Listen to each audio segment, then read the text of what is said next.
அல்லாஹ் பொறுமையாளர்களை நேசிக்கிறான்.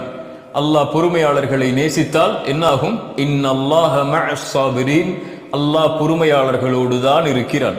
பொறுமையாளர்களை அல்லாஹ் நேசித்தால் அவர்களோடு அல்லாஹ் இருப்பான். அல்லாஹ் பொறுமையாளர்களோடு இருந்தால் என்ன பயம்? அல்லாஹ் பொறுமையாளர்களை நேசித்தால் என்ன கவலை? என் சகோதரனே, என் சகோதரியே, அல்லாஹ் இந்த உலக வாழ்வில் என்னையும் உங்களையும் மட்டுமல்ல, அல்லாஹ் படைத்த எல்லோர்களையும் அல்லாஹ் சோதிப்பான். வலனபுலுவன்னக்கும், படைப்புகளை படைக்கும் போதே அவன் சொன்ன செய்தி அது. நிச்சயமாக நான் சோதிப்பேன். செல்வத்தை எடுத்து சோதிப்பேன், உயிர்களை பறித்து சோதிப்பேன், உடைமைகளை எடுத்து சோதிப்பேன், இப்படி பசியை கொடுத்து சோதிப்பேன், இப்படி எல்லா வழிகளிலும் நான் சோதிப்பேன். ஆனால் பொறுமையாளர்களுக்கு சொல்லுங்கள் ஒரு செய்தி என்று அல்லாஹ் சொல்லவில்லை. வபஷ்ஷிரிஸ் ஸாபிரீன், பொறுமையாளர்களுக்கு நல்ல செய்தியை, நற்செய்தியை நபியை சொல்லிவிடுங்கள். என்ன நற்செய்தி?